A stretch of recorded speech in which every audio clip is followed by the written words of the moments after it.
Hello students, निश्चय IAS के YouTube platform पर मैं विनय कुमार आपका स्वागत करता हूं। आज हम करंट अफेयर्स में प्रारंभिक परीक्षा के दृष्टिकोण से जो महत्वपूर्ण न्यूज रहते हैं वहां से टॉपिक निकालकर आपके संदर्भ प्रस्तुत करेंगे, जिसमें जो है आज हमारे पास 5 टॉपिक है बेसिकली, जिसमें आप देख पा रहे हैं।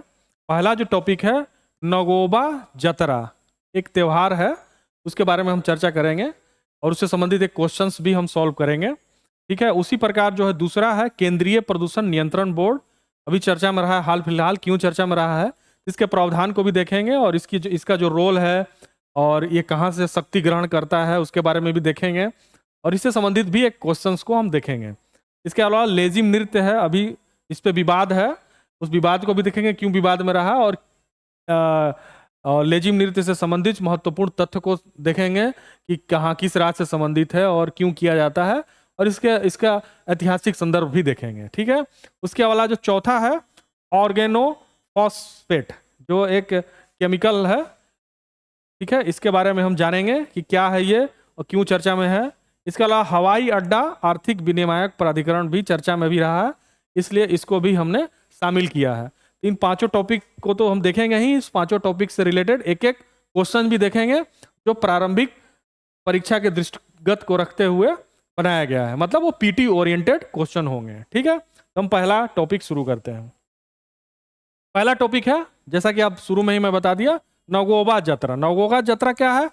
तेलंगाना का महत्वपूर्ण त्यौहार है, तेलंगाना राज्य का महत्वपूर्ण त्यौहार है, जो कि 28 जनवरी से शुरू हुआ है और इसे भारत का दूसरा सबसे बड़ा आदिवासी मेला माना जाता है। ठीक है, इससे आप इस फैक्ट्स को जान लीजिए कि ये भारत का दूसरा बड़ा आदिवासी मेला है। ठीक है, और ये तेलंगाना का महत्वपूर्ण त्यौहार है। ठीक है, अब इसके मुख्य बिंदु को हम समझते हैं।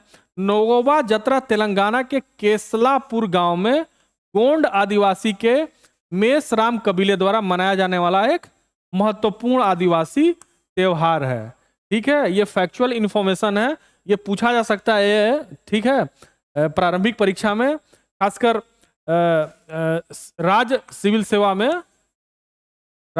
सेवा में इस तरह के प्रश्न, राज्य सिविल सेवा परीक्षा में इस प्रकार के प्रश्न पूछे जाते हैं, जैसे बीपीएससी, यूपीपीसीएस में इस तरह के प्रश्न आ सकते हैं। और साथ साथ यूपीएससी के दृष्टिकोण से भी ये महत्वपूर्ण है, क्योंकि यह त्यौहार आदि से भी प्रश्न पूछे जाते हैं, इसलिए हमने इसको शामिल किया। ठीक है, दूसरा है इसमें कि इसमें महाराष्ट्र, छत्तीसगढ़ और मध्य प्रदेश, मतलब जो तेलंगाना के आसपास के जो राज्य हैं वहां से विभिन्न प्रतिभागी इसमें शामिल होने आते हैं। यह त्यौहार गोंड समुदाय की समृद्ध सांस्कृतिक विरासत और परंपराओं को दर्शाता है।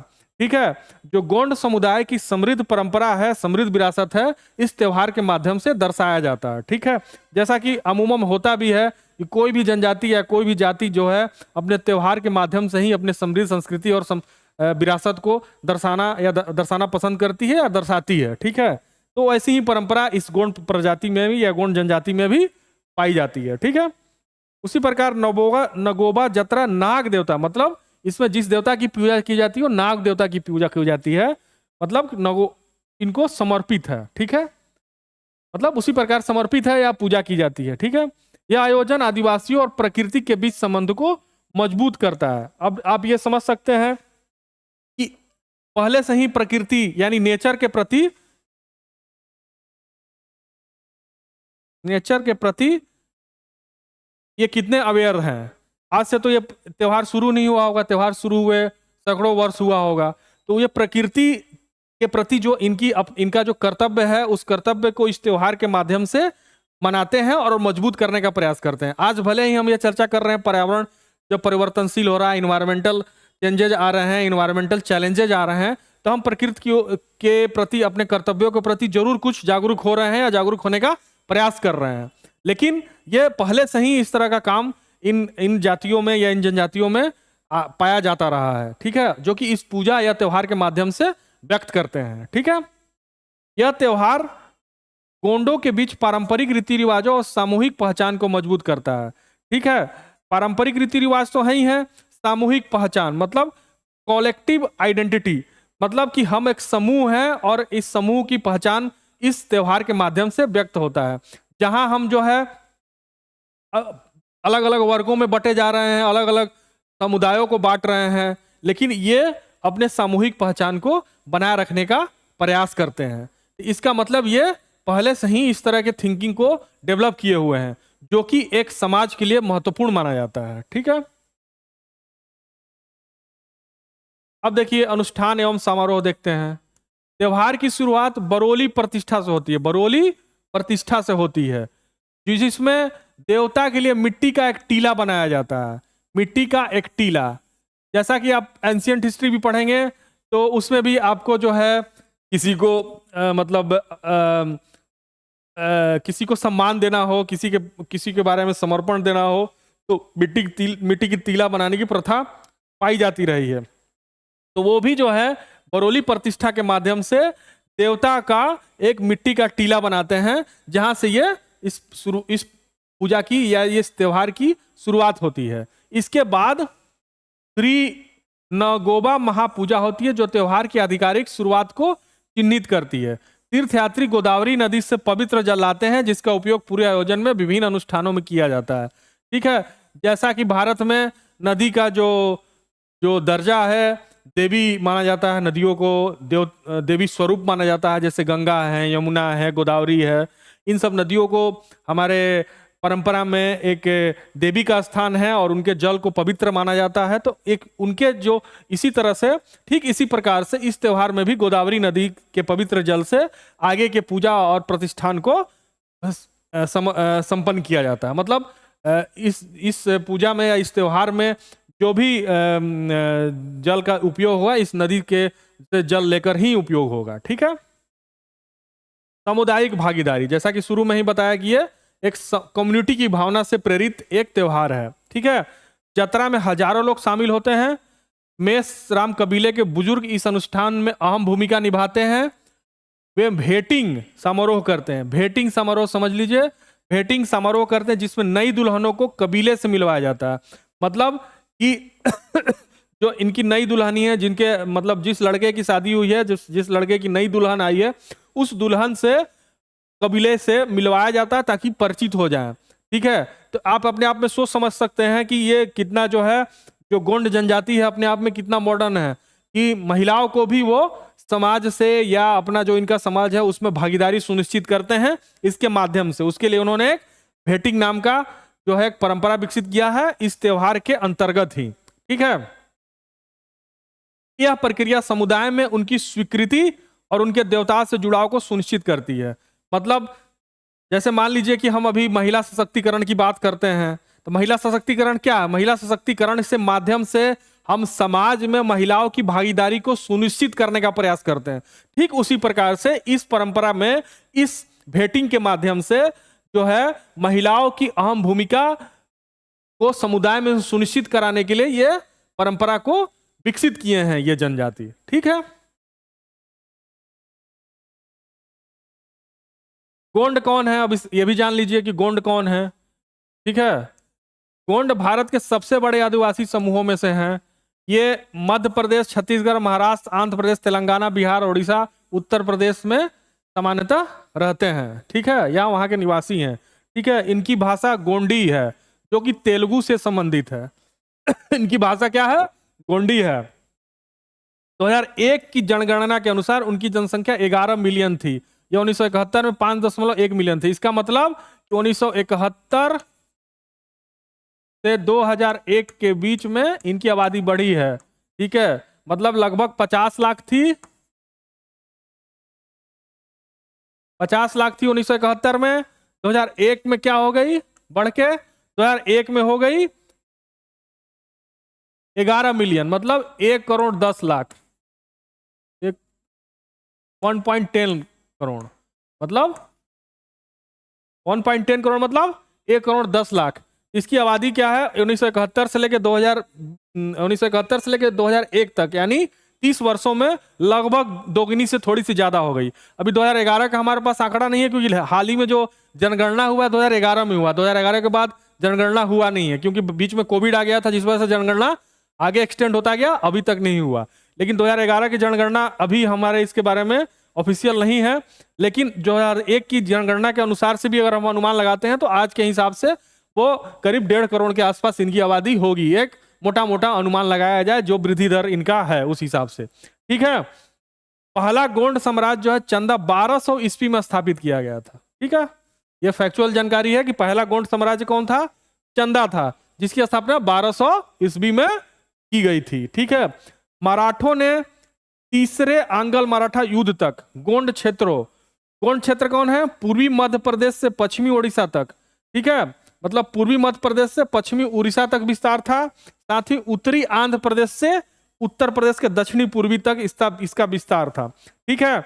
जब तक तीसरा आंग्ल मराठा युद्ध नहीं हुआ था तब तक इस क्षेत्र पर मराठों का कब्जा था, ठीक है। इसके बाद जब तीसरा युद्ध हुआ, मतलब आंग्ल मराठा मतलब अंग्रेजों और मराठा के जो तीसरा युद्ध हुआ था, उस युद्ध के बाद इस क्षेत्र पर अंग्रेजों का नियंत्रण स्थापित हो गया। अंग्रेजों ने गोंडों की जंगलों तक पहुंच को प्रतिबंधित कर दिया, जिसके कारण 1910 में ब्रिटिश शासन के खिलाफ बस्तर विद्रोह हुआ। ये ऐतिहासिक है, इसको आप समझ लीजिए कि जब गोंडों का जो क्षेत्र था उस क्षेत्र पे जब तक इनका अधिकार था मराठों का, तब तक इनको जंगल में जाने की या जंगल के पहुंच को प्रतिबंधित नहीं किया गया था। जैसे ही अंग्रेज आते हैं या अंग्रेज का नियंत्रण इस क्षेत्र पे होता है तो वो क्या करते हैं कि इनकी जंगल तक पहुंच को प्रतिबंधित कर देते हैं, जिसके खिलाफ जो है ये गोंड जनजाति जो है विद्रोह कर देती है, ठीक है। वो विद्रोह किस नाम से जाना जाता है?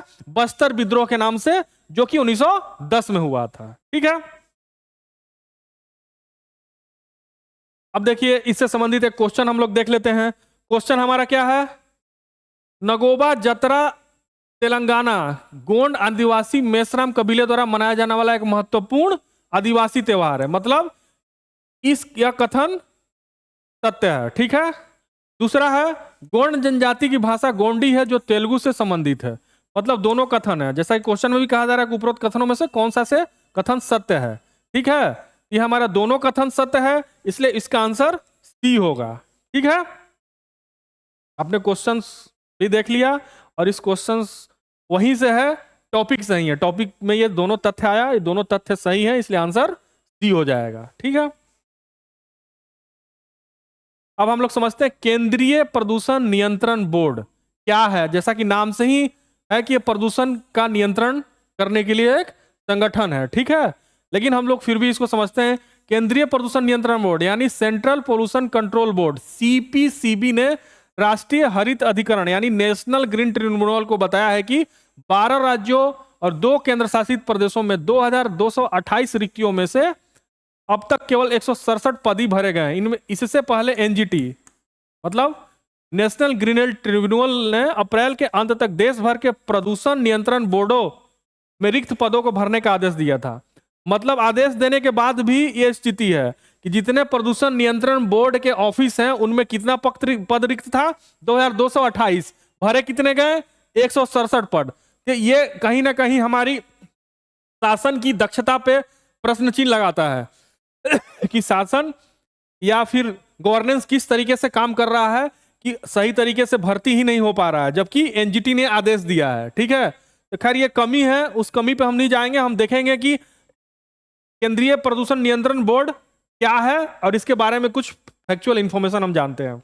यह जल प्रदूषण की रोकथाम और नियंत्रण अधिनियम 1974 के प्रावधानों के तहत केंद्र सरकार द्वारा स्थापित एक वैधानिक निकाय है, ठीक है। वैधानिक निकाय, अब आप जानते ही होंगे कि वैधानिक निकाय कौन होता है और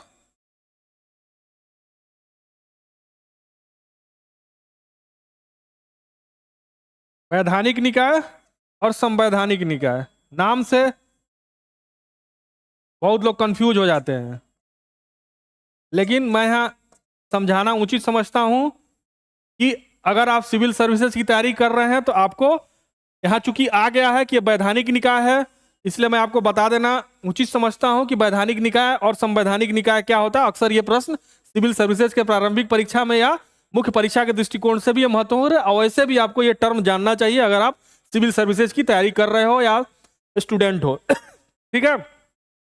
वैधानिक निकाय वो निकाय होते हैं जिनका संविधान में वर्णन नहीं किया गया है, अलग से विधान बनाकर, ठीक है, अलग से विधान बनाकर संसद से अधिनियम पारित करके उस निकाय या उस बॉडी की स्थापना की गई है। जैसे कि केंद्रीय प्रदूषण नियंत्रण बोर्ड या एनजीटी, इनको जो है अलग से कानून बनाकर संसद द्वारा पारित करके इनकी स्थापना की गई है। ठीक है, इनका वर्णन संविधान में नहीं दिया गया, जैसे कि एनजीटी हो गया, ठीक है, या फिर यह हो गया सीपी, ये सब वैधानिक निकाय हैं। सॉरी, ये सब वैधानिक निकाय हैं। लेकिन संवैधानिक निकाय कैसे हो गया? चुनाव आयोग, इलेक्शन कमीशन, जैसे कि अनुच्छेद 324 में इसका वर्णन है। अनुच्छेद 324 संविधान के 324 में हमारे इलेक्शन कमीशन का वर्णन है, इसलिए ये संवैधानिक निकाय हो गया, चूंकि संविधान में पहले से ही इसके बारे में वर्णन है। खैर, ये मैंने यहाँ एक संक्षेप में आपको बता दिया कि वैधानिक निकाय और संवैधानिक निकाय क्या होता है, चूंकि ये यहाँ पे आया था। ठीक है, और अब आते हैं बोर्ड पर। बोर्ड को वायु प्रदूषण की रोकथाम नियंत्रण अधिनियम 1981 के तहत शक्तियां और कार्य भी सौंपे गए हैं। ठीक है, ये दोनों तथ्य था, ये दोनों तथ्य आपने समझ लिया। ठीक है, अब देखते हैं, अब इससे संबंधित क्वेश्चन है, टॉपिक से संबंधित। अब देखिए, प्रश्न है, केंद्रीय प्रदूषण नियंत्रण बोर्ड के बारे में निम्नलिखित में से कौन सा कथन असत्य है? क्वेश्चन बार बार आप लोगों को मैं कहूंगा या बार बार कहना चाहूंगा कि जब भी क्वेश्चन पढ़े बहुत ही ध्यान से पढ़े। सत्य और असत्य में क्या होता है कि कई बार तेजी से आदमी पढ़ते समय वो सत्य असत्य सत्य ही प्रतीत होता है और आप आंसर गलत मार के आ जाते हैं। तो क्वेश्चंस बहुत ही ध्यान से पढ़ना है आप लोगों को एग्जामिनेशन में भी। ठीक है, खासकर एग्जामिनेशन में और प्रैक्टिस करते समय ही। अगर आप क्वेश्चन की प्रैक्टिस कर रहे हो, एक तरह से यहाँ भी प्रैक्टिस ही हो रहा है अगर आप वीडियो देखेंगे हमारा। ठीक है, तो ये कहने का मतलब ये है कि इस चीज को ध्यान से देखना है। तो देख लिया हम लोगों ने, पहला कथन है, यह जल प्रदूषण रोकथाम नियंत्रण अधिनियम 1974 के प्रावधानों के तहत केंद्र सरकार द्वारा स्थापित एक वैधानिक निकाय है, मैंने बताया। ठीक है, यह सही है। बोर्ड को वायु प्रदूषण रोकथाम नियंत्रण अधिनियम 1981 के तहत शक्तियां और कार्य भी सौंपे गए हैं। ठीक है, हाँ। तीसरा है, यह पर्यावरण संरक्षण अधिनियम 1986 के प्रावधानों के तहत पर्यावरण और वन मंत्रालय को तकनीकी सेवाएं प्रदान करते हुए एक क्षेत्रीय कार्यालय के रूप में भी कार्य करता है, यह भी कथन सही है। ठीक है, डी है, यह जल शक्ति मंत्रालय द्वारा प्रशासित है। जल शक्ति मंत्रालय द्वारा प्रशासित नहीं है, यह पर्यावरण मंत्रालय द्वारा, पर्यावरण एवं वन मंत्रालय द्वारा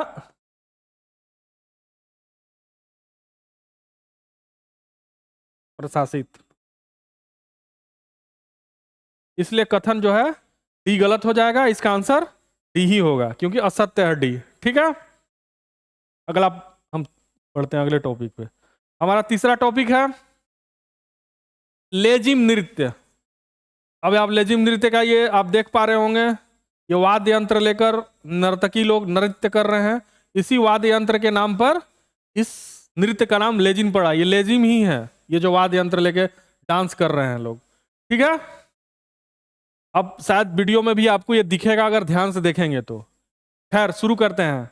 ये लेजिम नृत्य क्यों चर्चा में? छत्रपति संभाजी महाराज के जीवन पर आधारित आगामी बॉलीवुड फिल्म छावा में मराठा राजा को लेजिम नृत्य करते हुए दिखाने वाले एक दृश्य को लेकर विवाद खड़ा हो गया है।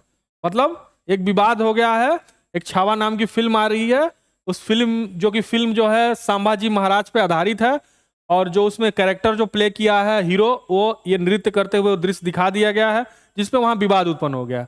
हम उस विवाद में नहीं जाएंगे, हम देखते हैं कि लेजिम नृत्य से संबंधित क्या क्या तथ्य हैं, क्या महत्वपूर्ण है, क्या महत्व है, इसकी ऐतिहासिक महत्व क्या है, इन चीजों को हम देखते हैं। अब देखिए लेजिम नृत्य के बारे में, यह महाराष्ट्र का पारंपरिक लोक नृत्य है। ठीक है, कहाँ कहाँ है, चूंकि महाराष्ट्र में ही विरोध भी हो रहा है। इसका नाम लेजिम के नाम पर रखा गया है, जो नर्तकियों द्वारा इस्तेमाल की जाने वाली झंझनाती धातु की झांझ वाली एक वाद्य यंत्र है। जैसा कि आप इस चित्र में भी देख पा रहे हैं, अगर आप ध्यान से देखेंगे तो ये वाद्य यंत्र ली हुई हैं लोग, नर्तकी लोग। ठीक है, इसी के नाम पे पड़ा है। ठीक है, इस नृत्य में जोरदार और लयबद्ध कदम शामिल होते हैं, जिसमें बैठना, कूदना और समूह बनाना शामिल है। ठीक है, अवसर, किस अवसर पर इसका आयोजन होता है? यह त्योहारों जैसे गणेश चतुर्थी, विवाह और सांस्कृतिक कार्यक्रमों के दौरान इसका आयोजन किया जाता है। ठीक है, ऐसा अवसर होता है। गणेश चतुर्थी जो कि महाराष्ट्र में ऐसे भारतवर्ष में भी मनाया जाता है, लेकिन महाराष्ट्र में चूंकि बहुत ही बढ़ चढ़ के इस त्योहार का आयोजन किया जाता है, तो उस त्योहार के अवसर पे लेजिम नृत्य का प्रदर्शन नर्तकियों द्वारा किया जाता है। ठीक है, यह शारीरिक व्यायाम के रूप में स्कूलों में भी व्यापक रूप से प्रयोग किया जाता है। ठीक है, व्यापक रूप से इसको प्रचलन में है वहां के स्कूलों में। ठीक है, अब क्या है, विशेषताएं क्या है, ऊर्जा और समन्वय। नर्तक मंडली क्या है कि चूंकि बहुत ही समूह में प्रदर्शन करते हैं, तो वहां पे क्या है कि समूह में अगर आप प्रदर्शन करेंगे तो समन्वय भी जरूरी होगा। समन्वय नहीं होगा तो समूह सही तरीके से काम नहीं करेगा, तो इसलिए समन्वय इस नृत्य का सबसे बड़ा एक खासियत है। दूसरा क्या है, सांस्कृतिक पहचान, सामुदायिक भावना प्रतीक है और अक्सर मराठा गौरव से जुड़ा होता है। इसको क्या है कि मराठा गौरव चूंकि जो है, अगर आप ये इतिहास में देखेंगे तो शिवाजी महाराज का यहाँ इसमें प्रभाव रहा है। तो शिवाजी महाराज मराठा गौरव के प्रतीक हैं, तो प्रतीक होने के कारण क्या है कि इसको लोग मराठा गौरव से जोड़ते हैं। ठीक है, मार्शल कनेक्शन, अखाड़ों मतलब पारंपरिक व्यायामशाला से शारीरिक अभ्यास में निहित है।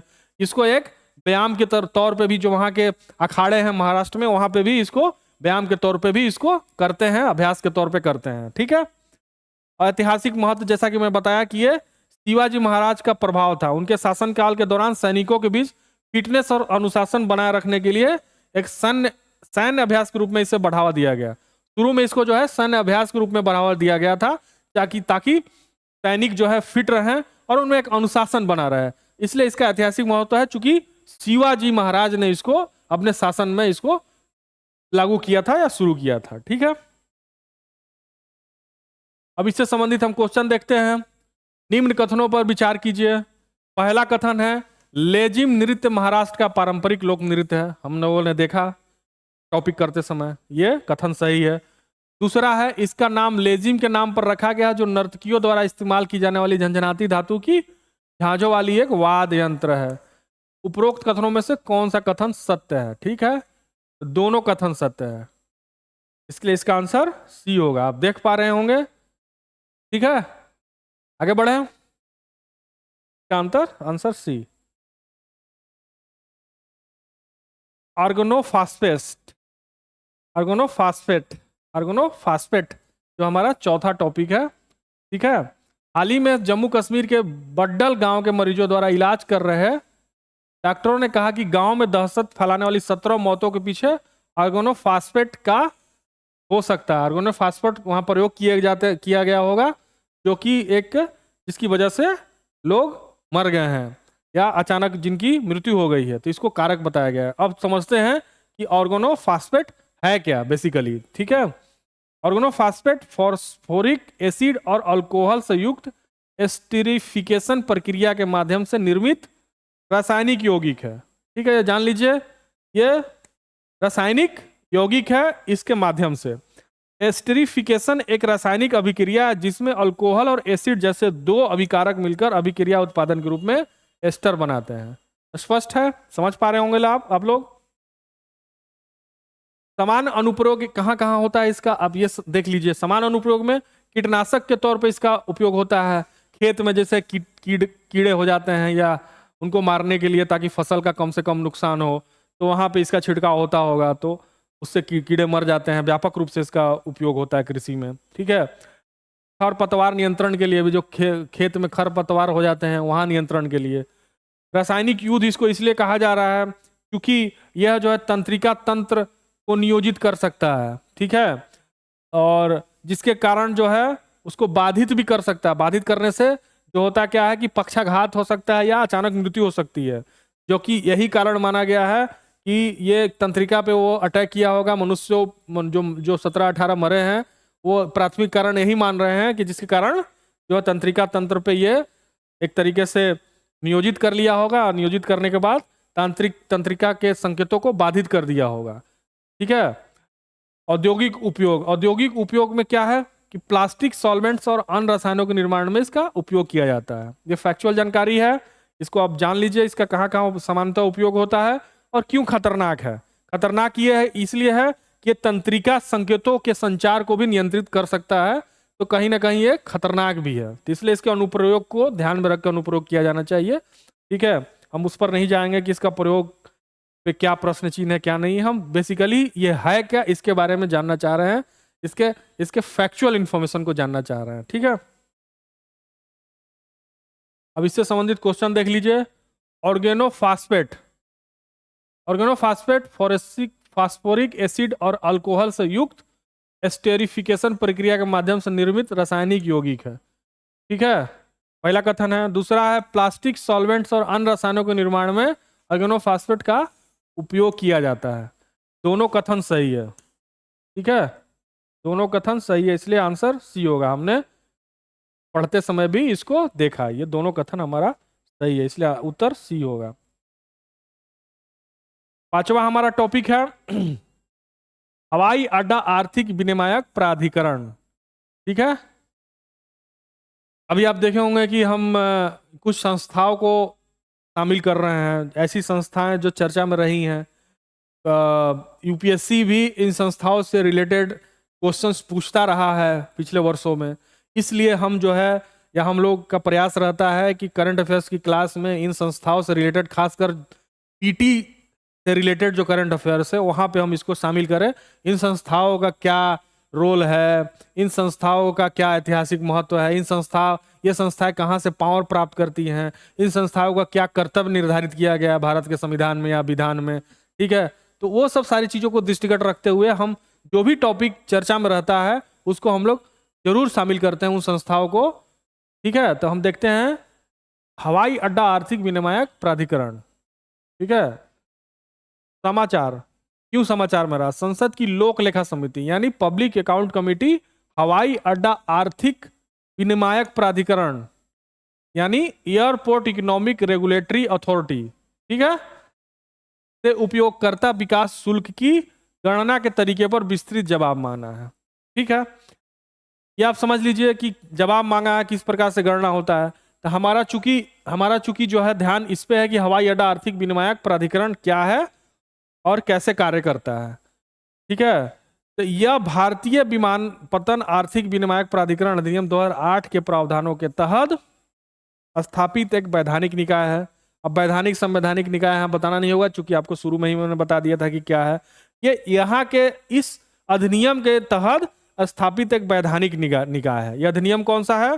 भारतीय विमानपत्तन आर्थिक विनियामक प्राधिकरण अधिनियम 2008। ठीक है, प्राधिकरण का प्राथमिक कार्य वैमानिकी सेवा मतलब एरोप्लेन सेवाओं के लिए शुल्क को विनियमित करना, प्रमुख हवाई अड्डों का प्रदान की जाने वाली सेवाओं के लिए अन्य शुल्क निर्धारित करना और प्रमुख हवाई अड्डों के प्रदर्शन मानकों को निगरानी करना है। ठीक है, प्रदर्शन भी किस तरीके से हवाई अड्डा कर रहे हैं उनका भी निगरानी करना है, अन्य शुल्क जो अन्य सेवाओं के लिए लिया जाता है उसकी भी निगरानी करना है, और सेवाओं के लिए जो शुल्क है उसको भी विनियमित करना है।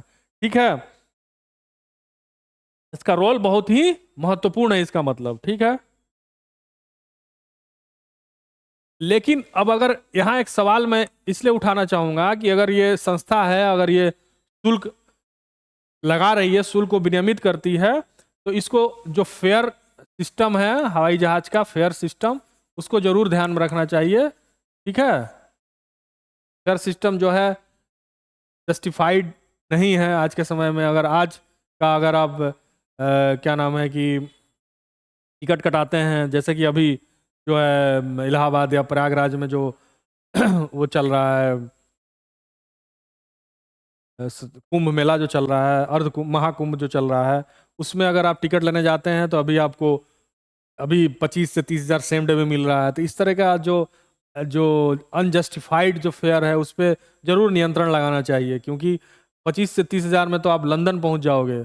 ठीक है, तो ये अनजस्टिफाइड फेयर है, इसको जरूर जो है ध्यान दृष्टिगत रखना चाहिए। ठीक है, ये मैं इस तरीके से यहाँ बताना चाह रहा था कि किस तरीके से अगर इस तरह की संस्थाएं हैं तो इसको विनियमित रेगुलेट किया जा सकता है। ठीक है, प्राधिकरण के अन्य कार्य हैं प्रमुख हवाई अड्डों के किफायती व्यवहार संचालन पर ध्यान केंद्रित करना। ठीक है, विमान नियम 1937 के नियम 88 के तहत लगाए गए यात्री सेवा शुल्क का निर्धारण करना। सारा पावर इसके पास है। देश के प्रमुख हवाई अड्डों पर गुणवत्ता, निरंतरता, विश्वसनीयता से संबंधित प्रदर्शन मानकों को बनाए रखना। सभी परमाणु हवाई अड्डों के बीच स्वस्थ प्रतिस्पर्धा को बढ़ावा देना, मतलब हेल्दी कंपटीशन। हेल्दी कंपटीशन, ऐसा नहीं कि मान लीजिए कि दिल्ली एयरपोर्ट या मुंबई एयरपोर्ट जो है देश का सबसे बड़ा एयरपोर्ट है, वहाँ पे बहुत सारे यात्री आते हैं, रेवेन्यू भी वहाँ से ज़्यादा आता है, तो उसको ज़्यादा वरीयता बट नेचुरल है कि मिलता होगा। लेकिन एक स्वस्थ प्रतिस्पर्धा होगा सारे एयरपोर्ट्स में, तो सारे एयरपोर्ट्स का वो सही तरीके से काम करेंगे, सही तरीके से अपना निष्पादन रखेंगे, परफॉर्मेंस को सही तरीके से करेंगे, ताकि दिल्ली एयर और मुंबई जैसे एयरपोर्ट्स और भी एयरपोर्ट्स बने और उनका जो है इस तरीके से प्रदर्शन हो कि आने वाले समय में वो भी बड़े एयरपोर्ट्स का रूप ले पाए। ठीक है, इसलिए स्वस्थ प्रतिस्पर्धा जरूरी है। प्राधिकरण नागरिक उड्डयन मंत्रालय के अधीन यह कार्य करता है। ठीक है, फैक्चुअल इंफॉर्मेशन था लेकिन बहुत ही काम की जानकारी एग्जामिनेशन पॉइंट ऑफ व्यू से। अब थोड़ा सा हम लोग जान लेते हैं कि भारतीय विमानन क्षेत्र की क्या स्थिति है, क्या स्थिति है, क्या भविष्य है। ठीक है, अंतर्राष्ट्रीय वायु परिवहन संघ international air transport association ITAA के अनुसार 2030 तक भारत दुनिया का तीसरा सबसे बड़ा हवाई यात्री बाजार बन जाएगा। यह अमेरिका और चीन के बाद होगा, मतलब कि यूएस फर्स्ट पे, चाइना सेकंड और थर्ड पे इंडिया हो जाएगा 2030 तक।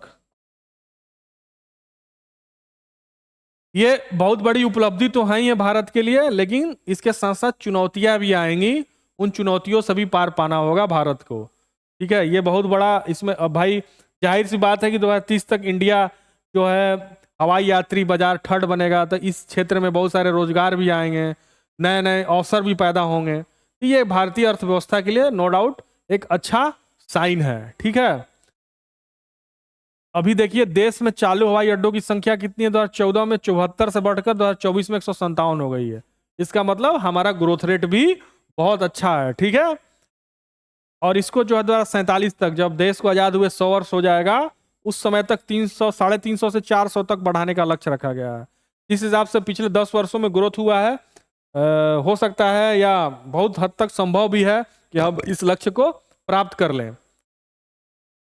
पिछले एक दशक में घरेलू हवाई यात्रियों की संख्या दोगुनी से भी ज्यादा हो गई है। ठीक है, 2025 के मतलब वित्त वर्ष 2025 यानी 2024-25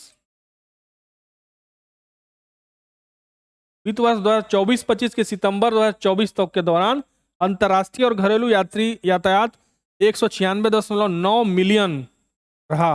आप समझ सकते हैं कि कितनी बड़ी संख्या है। तो इस प्रकार हम देख रहे हैं कि भारत की जो विमानन क्षेत्र है एक बड़े अवसर के तरफ अग्रसर हो रही है, जो कि भारतीय अर्थव्यवस्था के लिए एक बेहतर साइन है। ठीक है, अब इससे संबंधित हम क्वेश्चन देखते हैं। हवाई अड्डा आर्थिक विनियामक प्राधिकरण के बारे में निम्नलिखित में से कौन सा कथन असत्य है? ठीक है, अब पहला कथन क्या है? यह भारतीय विमानन आर्थिक विनियामक प्राधिकरण अधिनियम 2008 के प्रावधानों के तहत स्थापित एक वैधानिक निकाय है। हम लोग इस टॉपिक को पढ़ते समय भी देखे ये कथन सत्य है। यह प्रमुख हवाई अड्डों के किफायती और व्यवहार संचालन पर ध्यान केंद्रित करता है। यह भी सही है। यह विमान नियम 1937 के नियम 88 के तहत लगाए गए यात्री सेवा शुल्क का निर्धारण करता है। यह भी सही है, यह भी देखा हमने। यह प्रधानमंत्री कार्यालय के अधीन कार्य करता है, जो कि गलत है। ठीक है, साफ साफ दिख रहा है, क्योंकि यह नागरिक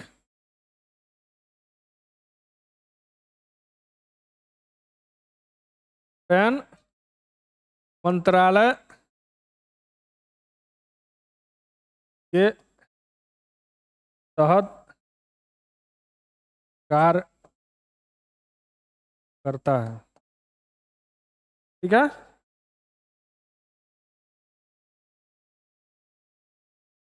इस प्रकार उत्तर डी होगा, क्योंकि यह प्रधानमंत्री कार्यालय के अधीन कार्य नहीं करता है। ठीक है, मेरे ख्याल से जो है ये क्वेश्चंस भी आप समझ गए होंगे और हम पांचों टॉपिक किए वो भी समझ गए होंगे। पांचों टॉपिक से एक जो है पीटी ओरिएंटेड क्वेश्चन भी हम लोगों ने किया, जो कि आपके लिए काफ़ी फायदेमंद होगा और आगे की क्लास में भी हम इस तरह से इसको जारी रखेंगे। ठीक है, ये हमारा लास्ट टॉपिक था। इसी के साथ जो है हम आज का क्लास विराम करते हैं। आज का क्लास हमारा यहीं समाप्त होता है।